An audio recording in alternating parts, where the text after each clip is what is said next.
Lockdown with legends में आज हम बात करेंगे हिंदुस्तान के बेहतरीन शूटर्स में से एक ध्यानचंद अवॉर्डी लेजेंडरी खुशीराम जी के बेटे मिस्टर राम कुमार।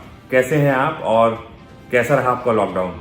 लॉकडाउन में वही है कि अपनी एक्सरसाइजेज वगैरह करते रहे। तो ये था कि फिजिकल फिटनेस अपनी करो, वो जरूरी है ना। और बचें पहली बात तो इससे।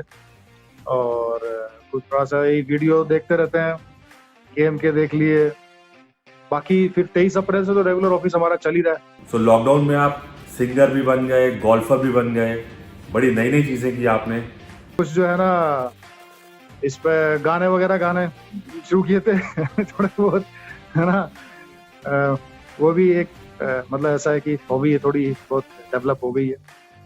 और आजकल तो गोल्फ वगैरह भी थोड़ी बहुत स्टार्ट कर रही, कुछ खेलते रहते हैं तो उसकी भी चिपिंग विपिंग बॉल मारते रहते थे घर पे। सो आप उन कुछ लकी लोगों में से हैं कि लॉकडाउन में जिनको गोल्फ कोर्स नसीब हुआ। आपके घर से सिर्फ 100 मीटर की दूरी पे है गोल्फ कोर्स। और मैं समझता हूँ कि आज की तारीख में किसी की अगर 8-10 लाख रुपए सैलरी है महीने की, उसको भी गोल्फ कोर्स नसीब नहीं होगा और आपके घर से सिर्फ 100 मीटर की दूरी पे है। तो आप ही बता दीजिए the place where you stay RCF के बारे में कि कितनी खूबसूरत जगह है वो। देखो आरसीएफ वैसे तो रेलवे की जहां तक देखे तो ये बेस्ट कॉलोनी है रेलवे की तो, और इवन और भी कहीं की, क्योंकि हर जगह की तो हमने नहीं देखी, हो सकता है कि और भी अच्छी हो। लेकिन जो फैसिलिटीज इसके अंदर है ना, वो वाकई में ऐसा लगता है कि आप बिल्कुल स्वर्ग में रह रहे हैं। अब गोल्फ कोर्स तो मेरे घर से बिल्कुल 100 मीटर की दूरी पर है। और जितने बास्केटबॉल ग्राउंड है, फुटबॉल ग्राउंड है, हॉकी ग्राउंड है, जितने भी है वो भी हमारे जो है ना बिल्कुल 500 मीटर की, 1000 मीटर की डिस्टेंस पर सारे अंदर ही है। कैंपस तो बहुत बड़ा है वैसे, काफी 2000 एकड़ के अंदर बना हुआ है। लेकिन इसके अंदर आपको ये है कि ऑफिस आपका इधर ही है। ग्राउंड पर जाने के लिए आपको ये नहीं कि मेट्रो सिटीज में आप कितना 1.5-2 घंटे ट्रेवल करके जो है ना वो पहुंचते ऑफिस में। फिर कभी खेल मैदान में जाना तो बहुत दूर होता है। लाखों पेड़ यहाँ लगे हुए, इतनी बढ़िया ग्रीनरी है। आपकी सेहत में तो वैसे ही सुधार हो जाता है रहने मात्र से ही। कोई पोल्यूशन नहीं, कोई कुछ नहीं। तो और स्पोर्ट्स का भी एनवायरनमेंट इसीलिए अच्छा है यहाँ पर है कि भाई आपको जो है ना इजीली, और फिर सारी फैसिलिटीज आपके पास में है। आपने हॉकी खेलनी है, बास्केटबॉल खेलनी है, आपने ट्रैक एथलीट करनी है, फुटबॉल खेलनी है, गोल्फ खेलनी है, सारी चीजें जो है ना यहाँ पर अवेलेबल है।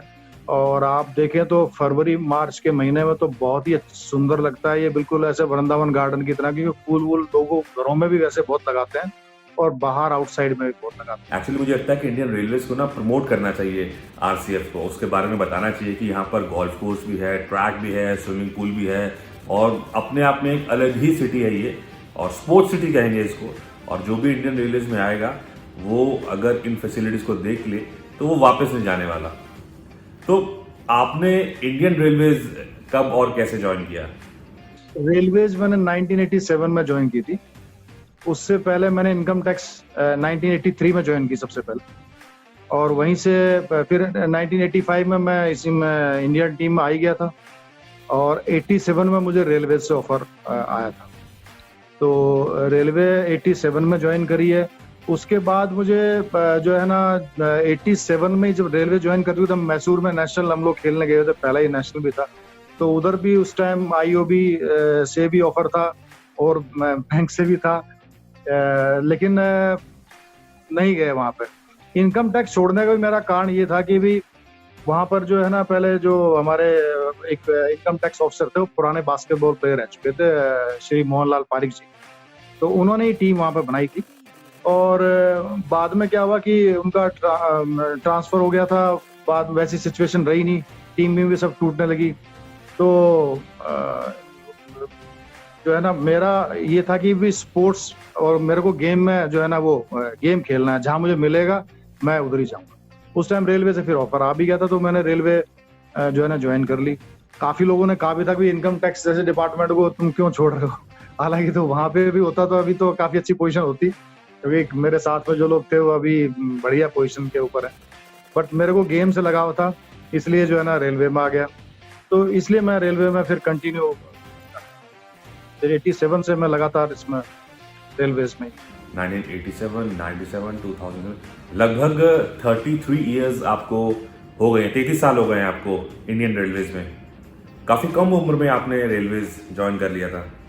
33, हाँ हाँ हाँ हाँ 33 ईयर्स, इतना ही मान के चलो आप, क्योंकि 19 की एज में तो मैंने इनकम टैक्स ही ज्वाइन कर लिया था। 19-20 की एज में, तो आज में तो हाँ 22-23। और 2003 तक मैं खेला हूँ। 2003 लास्ट हम गए थे सेंट पीटर्सबर्ग में वर्ल्ड रेलवे गेम्स खेलने में, सिल्वर मेडल था हमारा वहाँ पर। तो वो मैं लास्ट अपना खेला हूँ। तो रेलवे के जितना खेल सकते थे खेले उस टाइम। हालांकि मैंने जो है ना ये बॉम्बे में मेरा पोस्टिंग भी हो गया था एज ए स्पोर्ट्स ऑफिसर, तो भी वो तो खेल ही लिया था 2003। और 2002 लास्ट नेशनल में खेला था इंडियन रेलवे से सिकंदराबाद में। सो आप एक बास्केटबॉल फैमिली से ताल्लुक रखते हैं और आपके जो फादर साहब हैं वो एक लेजेंड बास्केटबॉल के, उनको आज भी माना जाता है। और आप बास्केटबॉल में कैसे आए? उनको देख के आए या आप भी बास्केटबॉल प्लेयर ही बनना चाहते थे? पिताजी खुशीराम जी जो है एशिया के बेस्ट प्लेयर रहे, नो डाउट, उसमें कोई ऐसी बात ही नहीं है।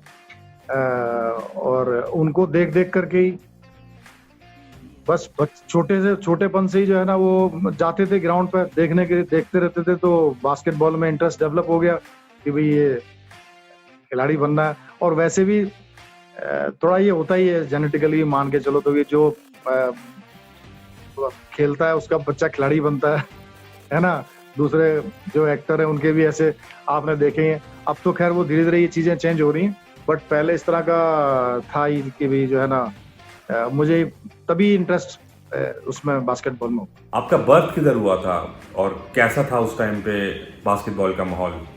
मेरा बर्थ मेरा हरियाणा का है, रोहतक झज्जर डिस्ट्रिक्ट में है। तब तो पहले रोहतक डिस्ट्रिक्ट में पड़ता था गांव, अभी झज्जर डिस्ट्रिक्ट जब बना तो इसमें आ गया। जामरी गांव हमारा जो है वो है। उसके बाद मैं 3-4 साल का था। पिताजी पहले आर्मी में थे और 69 में वो आर्मी छोड़ करके यहाँ कोटा में श्री राम रेवंस करके जो है एक फैक्ट्री है, उसमें बास्केटबॉल की बड़ी अच्छी टीम थी। तो वो उसमें आ गए थे वहां पर। आर्मी उन्होंने छोड़ दी 69 में। तो उसके बाद 69 से ही मैं वहाँ आ चुका हूँ। कोटा में आ गए थे, 4-5 साल का था तभी से। उसके बाद से कोटा में ही रहे। तो पढ़ाई लिखाई भी वहीं करी और स्पोर्ट्स भी वहीं शुरू किया। तो श्रीराम मिल्स का तो बहुत ज्यादा नाम था, ना केवल बास्केटबॉल में बल्कि दूसरी स्पोर्ट्स को भी वो इक्वली प्रमोट करते थे। कोटा में तो उनका एक बेस था ही, उसके अलावा अलग अलग जगह पर टीम्स होती थी। वहां पर जो श्रीराम रेवंस का एक बड़ा नाम रहा है बास्केटबॉल में, नंबर 1 की टीम रही है। पहले तो टूर्नामेंट्स बहुत होते थे साउथ के अंदर, केरला में, इधर बहुत सारे टूर्नामेंट्स होते थे और सारी वो टीम जीतती थी। बड़ी अच्छी टीम बनाई वहां पर। पाठक जी थे वहां के मैनेजिंग डायरेक्टर, एक बड़े ही इंटरेस्टेड थे स्पोर्ट्स में। बास्केटबॉल की नहीं, volleyball, hockey, football, cricket, athlete, एक किसी प्राइवेट कंसर्न में आप आज की तारीख में देखेंगे ना, इतनी टीमें किसी में भी नहीं होंगी जितने उस टाइम में उन्होंने बना रखी थी। उस टाइम हम भी आज भी उस टाइम को याद करते हैं कि यार ये क्या टाइम। और उनके ये जो है ना ये डीसीएम ग्रुप की है। डीसीएम ग्रुप में ये दोराला शुगर मिल और डीसीएम फर्टिलाइजर, ये सारी की सारी एक इनका इंटर मिल टूर्नामेंट भी होता था। तो ये सिर्फ श्रीराम रेवंस कोटा में नहीं, बाकी जगह पे स्पोर्ट्स की टीमें थी। इनफैक्ट जो शिव नरेश स्पोर्ट्स के ओनर हैं आर के अंकल, वो भी डीसीएम में थे। हाँ उनके पास, हाँ बिल्कुल, ये बास्केटबॉल खेलते थे, उसमें भी खेलते। तो ये इंटर मिल में ये लोग, इनका वहाँ भी बड़ा अच्छा कंपटीशन इन लोगों का होता था। तो बड़ा अच्छा एक माहौल था वो, बड़ा मैं आज भी याद करता हूँ उसको। तो अच्छी चीज इंडियन रेलवेज की ये कि आप अपने प्लेइंग करियर के बाद आप कोचिंग में आ सकते हैं और आपका जो स्पोर्ट्स का करियर है वो और ज्यादा प्रोलॉन्ग करता है और उससे न केवल रेलवेज को बल्कि देश को भी बहुत ज्यादा फायदा मिलता है। जो कोचिंग कर रहे हैं यहाँ वो सब पुराने प्लेयर हैं। रेलवे में कोच भर्ती नहीं होते हैं। तो जब मैं भी जब मैंने किया तो पुराने प्लेयर्स थे, वही कोच थे। अब वो भले ही, और हम लोग क्या ऐसे इस सोच के थे, चलो फादर साहब ने शुरू से ऐसी चीजें सिखाई हैं कि भी आपका कोच है किसी भी लेवल का, कोई उसको एज ए प्लेयर नहीं देखना भी कैसे रहे, वो कोच है, he has to be respected. तो वो हमने जो है ना करी है। उस टाइम वो सीनियर प्लेयर थे, वही कोच होते थे। जब हमने था वो बलदेव सिंह जी ओलंपिक में गए थे, वही इस टाइम कोच थे। और कटारिया जी, अर्जुन अवाड़ी, ये कोच थे।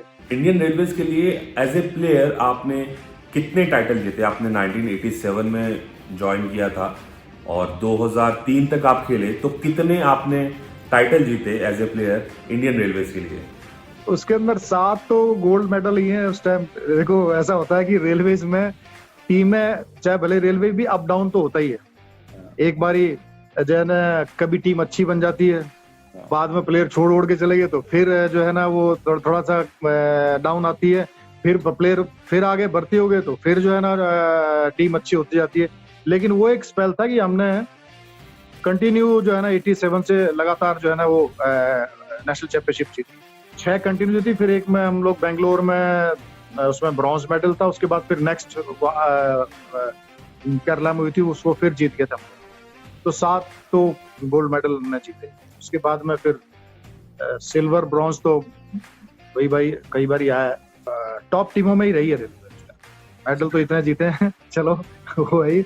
बाकी जब रेलवे छोड़ के आया तो 86 मेरा लास्ट था, जो राजस्थान टीम से खेला था, मैं टीम का कैप्टन था लखनऊ नेशनल में, वो भी गोल्ड मेडल था हमारा, जीते थे उसके अंदर हम लोग। हाँ राजस्थान 80 के अंदर इंदौर में नेशनल हुआ था तब जीती थी। उसके बाद 86 में लखनऊ में जीती थी तब। हाँ अदरवाइज सर्विसेज कंटिन्यू जीतती रही थी। पहले तो लगातार सर्विसेज ही जीतती थी, बाद में जो ये चीज मतलब राजस्थान 80 के अंदर जीती थी, 80 के बाद 86 में जीती हमारा, जब मैं I was captain of the team. और 87 में रेलवे में आ गया, उसके बाद रेलवे लगातार जीती है। तो आप अभी तक के बास्केटबॉल के इतिहास में हिंदुस्तान के एकमात्र मेल ध्यानचंद अवॉर्डी प्लेयर हैं, और अवार्ड मिलने के बाद आप एकदम कोचिंग में आए। कोचिंग में कैसे आए आप एकदम? मुझे कोच, हाँ हरीश शर्मा जी जो है ना वो सेक्रेटरी थे उस टाइम बीएफआई के। तो ये मुझे जब ध्यानचंद अवार्ड मिला उसके बाद उनका फोन आया था मेरे पास कि भाई क्या करेगा तू अभी। मैंने कहा मैं खेलूंगा। बोला आप तू खेलेगा क्या, ये टीम लेके जा, अभी इंडियन टीम जो है कुवैत में जानी अंडर 21 की, तो तुम उसको लेके जाओ। तो तब से जो है ना मैं इंडियन टीम की coaching. So good thing about you is कि 2004 में आपने कोचिंग ज्वाइन किया, इंडियन रेलवेज को आपने ट्रेन किया, और 2005 में आपने पहला टाइटल एज ए कोच भी जीत लिया। 2005 पूना नेशनल में हम लोग जीते थे। I remember that Pune nationals, आपका और पंजाब का मैच था, तलविंदर के 4 फाउल हो चुके थे और 1 फाउल आपने किस तरीके से लिया था, आई स्टिल रिमेम्बर। हाँ रविंद्र रावत जो है वो उसको डिफेंसिव उसको लगाया था कि भाई तेरे को कैसे इसको डिफेंस करना है, और जो है ना उसने उसको रोका अच्छा, और उसकी चार्जिंग हुई, 5वां फाउल भी तलविंदर का हुआ। तो मार हुआ बाद में तो है ना रियाजुद्दीन उसके अंदर बड़ा अच्छा उस दिन खेल के गया और हम लोग 10-12 पॉइंट से उसमें जीते थे।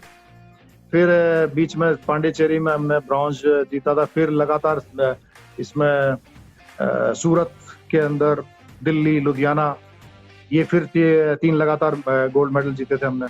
तो मुझे एक चीज लगती है कि जितना आपकी टीम खेलती है ग्राउंड के अंदर, उससे ज्यादा आपका दिमाग बाहर चलता है। क्यों? You are the only coaches, few coaches I would say, कि जितना प्लेयर्स खेलते हैं उससे ज्यादा आपका जो दिमाग है वो मैच के टाइम पे बहुत ज्यादा आप उसको यूटिलाइज करते हैं। देखो एनर्जेटिक तो होते ही हैं जो भी यंग बच्चे हैं, उनमें सबसे बड़ा प्लस पॉइंट है। और ग्राउंड में जो एनर्जेटिक प्लेयर हो ना, वो थोड़ा सा सही डायरेक्शन में चलेगा तो टीम के लिए बहुत ज्यादा बेनिफिशियल होता है। यादविंदर जब रेलवे में आया था, यादविंदर का प्लस पॉइंट एनर्जेटिक बहुत, इधर रिबाउंड लेगा, डिफेंसिव ऑफेंसिव रिबाउंड लेगा, स्कोर भी करेगा, डिफेंस भी करेगा, सारी चीजें, थकता नहीं कभी। तो वो भी रहा बीच में, तभी बड़ा एडवांटेज हमको रहा। तो यादविंदर जैसा प्लेयर था तभी जो है ना हमने टाइटल जीते, नेशनल टाइटल जीते। और यंग प्लेयर जो है ना अभी भी, जैसे इस नेशनल के अंदर हम लुधियाना में, वैसे तो हम लोग 2 पॉइंट से सेमीफाइनल में लूज कर गए थे और 1 पॉइंट से 3rd 4th प्लेस का मैच था वो, लेकिन बड़े टफ हुए मैच। कोई इसमें स्टार प्लेयर इस बार रेलवे के पास नहीं था हमारे पास, खास करके लंबों में तो कोई नहीं थे। गगन जो है ना वो पुराना प्लेयर है, एक्सपीरियंस प्लेयर है, बस थोड़ा सा वो खेला था। और ये राकेश है तो, लेकिन जो अपने कंट्री के लंबे प्लेयर अमजोत अमृतपाल, इन लोगों से उन लोगों का कंपेरिजन नहीं है। लेकिन ये था कि हमने स्ट्रेटेजी उस हिसाब से बनाई कि भी किस तरह से हमने फुल कोर्ट डिफेंस करना है जो है ना, और कैसे कैसे खेलना। तो ये नेचे लव वगैरह, लव एनर्जेटिक है, अच्छी है, उसके पास में जो है ना उसका पिकअप बड़ा अच्छा है, शूटिंग भी निकाल जाता है। तो ये अच्छे खेल गए, उसने बढ़िया खेल, सिर्फ बूस्ट करना पड़ता है। हम किसी को मोटिवेट करके रखेंगे तो ही वो रिजल्ट दे सकता है। नई टीम जो होती है, जो नए प्लेयर्स आते हैं, रॉ प्लेयर्स आते हैं, उसको किस तरीके से यूटिलाइज करना है, उनकी एनर्जीज को, उनके टैलेंट को, वो you are the one of the few people जो बहुत कम लोग जानते हैं उसको यूटिलाइज करना। आप उनमें से एक हैं, तो कैसे आप मैनेज करते हैं नए प्लेयर्स को अच्छी टीम में कन्वर्ट करके उसको रिजल्ट में तब्दील करना? ये एक कला है आपके अंदर। You got lot of respect from the players and good thing about that is कि नए प्लेयर्स तो रिस्पेक्ट करते ही हैं और जो पुराने प्लेयर्स हैं वो भी बहुत ज्यादा रिस्पेक्ट करते हैं आपकी as a player and as a coach. और मुझे लगता है कि बड़ा मुश्किल होता है, खास तौर से जब कोई एक प्लेयर जो है वो स्टार प्लेयर बन जाता है, उसको कंट्रोल करना बहुत मुश्किल होता है और वो चीज आपको बखूबी आती है। सही बात है, बिल्कुल सही कह रहे हैं। उसका फर्क पड़ता है, बहुत ज्यादा फर्क पड़ता है। मेरे फादर जो है खुशीराम जी, वो उन्होंने कोई कोचिंग का कोई कोर्स नहीं किया था, लेकिन उन्होंने सैकड़ों प्लेयर प्रोड्यूस किया और ऐसे ऐसे धुरंधर प्लेयर जो है ना वो उन्होंने निकाले हैं कि भाई वो अपने प्लेइंग एक्सपीरियंस से। और थोड़ा सा क्या था कि सीखने वाले में सिखाने वाले के लिए श्रद्धा होनी जरूरी है, गुरु में आपका विश्वास होना जरूरी है। तो एक अच्छा खिलाड़ी होता है, उसको इस चीज का बेनिफिट जरूर मिलता है कि उसमें विश्वास करता है प्लेयर जब उसको सिखाता है। तो वो विश्वास ही सबसे बड़ी चीज है। गुरु में विश्वास होता है तो आप एक पॉजिटिवनेस रहती है और सीखता है। इसका जितने भी अच्छे प्लेयर हैं जिन्होंने कोचिंग करी है उनको इस चीज का लाभ जरूर। सो मैं अभी भी मानता हूं कि आपके जैसा स्ट्रीट स्मार्ट कोच आज भी इंडिया में या तो नहीं है या फिर होंगे तो बहुत कम होंगे। और क्योंकि जब भी कोई मैच फंसा हुआ होता है, बहुत टफ मैच होता है, तो आपको पता है कि टैक्टिक्स क्या होनी चाहिए, किसको कहाँ लेके जाना है, किसको बाहर बुलाना है, किसी को अंदर भेजना है। So you know very well. You remember your first international tournament? पहली बार आप भारत के लिए कब गए थे, कहाँ गए थे, कैसे आपने इंडिया को रिप्रेजेंट किया फर्स्ट टाइम? सिंगापुर में 85 के अंदर मलेशिया और सिंगापुर दो जगह टीम इकट्ठी गई है, दो टूर्नामेंट थे वहां पर, है ना। एक तो वो बेंसन एंड हेजेस कप जो है वो मलेशिया में हुआ था, वहाँ कुआलालंपुर के अंदर पहला मेरा वही था टूर। उसके बाद वहीं से ही सीधी सिंगापुर टीम गई थी, मर्लिन कप शायद ऐसे ही नाम था उसका। इंटरनेशनल दोनों टूर्नामेंट थे। पहला मेरा जो है ना वो यही था एक्सपीरियंस। प्रतिपाल सिंह जी कोच थे इंडियन टीम के, बड़े अच्छे कोच थे। उन्होंने ही टीम को मैन टू मैन डिफेंस उसी साल ही जो है ना शुरू किया था। क्योंकि जब मेरी एंट्री हुई तो बहुत सारे सीनियर प्लेयर उस टाइम थे। ये अजमेर सिंह जी तो खैर थे ही उस टाइम, श्याम जी उस टाइम टीम में थे, सुनील टंडन जो है वो टीम में थे, हनुमान सिंह जी उस टाइम नहीं आए थे, उस बार नहीं आ पाए थे। और सीनियर ओम प्रकाश कैंप में थे उस टाइम, जूनियर ओम प्रकाश थे। मैं तो फर्स्ट टाइम ही खेला था, मैं कहा चलो ठीक है भी खेलते आओ, अब तो मैन टू मैन डिफेंसिव खेलेंगे। हाँ, तो उसमें थोड़ा चांस कम मिला था खेलने का। सिंगापुर में मुझे जरूर थोड़ा मिला था, जितना था मेरा वो ठीक था। आप एक बार ड्रॉप भी हुए थे टीम से और बड़ा दुख हुआ था आपको। एशियन चैंपियनशिप भी थी, राजन साहब थे वो कोच थे टीम के। काफी साल, 10 साल तक कोच रहे। ओके। ओलंपिक में भी टीम के राजन साहब ही गए थे कोच। मेरे को वहां पर जो है मलेरिया हो गया था, उसमें बहुत वीकनेस आ गई, सब आ गई, तो बड़ी मुश्किल से उसमें मैं ठीक हुआ। और वहीं दिल्ली में नेशनल गेम्स हुए थे उस time, in between he camp हमारे कोचिंग गेम। नेशनल गेम्स भी पहली बार दिल्ली में हुए थे। उस नेशनल गेम्स की परफॉर्मेंस पे ही उन्होंने जो है ना वो टीम सेलेक्ट करनी थी एशियन चैंपियनशिप के लिए। बहुत इतनी वीकनेस थी कि मैं नहीं खेल पाया ढंग से। फिर भी मतलब 19-20 का कुछ भी मतलब सिलेक्शन कमेटी उस टाइम उन्होंने ड्रॉप कर दिया मुझे। स्टिल मैं मानता हूँ कि डिजर्विंग था, बट लेकिन लास्ट पीछे वालों को कुछ भी हो सकता। पिताजी ने, खुशीराम जी ने मुझे यही कहा बाद में कि भी देखो इसमें मायूस होने की कोई बात नहीं है, तुम्हें अब खेलना है ना, तो ये 12 की टीम मत समझना, तुम टीम 5 की समझो। ऐसा ही अपने आप को बनाना पड़ेगा आपकी कि आप स्टार्टिंग के 5 में ही खेलो, तो ये जो अंदर बाहर वाला सिस्टम है ये खत्म हो जाएगा। तो मैंने दोबारा मेहनत करी, उसके बाद फिर 86 में दोबारा टीम में आ गया था। और जब दोबारा टीम में आया तो मैं स्टार्टिंग 5 में खेला, और मैं स्टार्टिंग 5 से ही बाहर हुआ हूँ टीम में 11 साल बाद।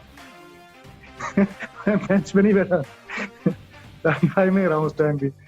चलो पिताजी का आशीर्वाद, भगवान का जो है ना आशीर्वाद मान के चलें कि भाई ऐसा फैमिली का भी ऐसा चलता रहा कि भाई कोई ऐसी परेशानी इन बिटवीन नहीं आई कि भाई मेरे को कोई भी चाहे एक नेशनल भी ड्रॉप करना पड़े या कोई इंटरनेशनल इवेंट ड्रॉप करना पड़े, ऐसा कुछ नहीं हुआ। ये सहयोग की बात होती है, तो लगातार उसमें फिर खेलता रहा।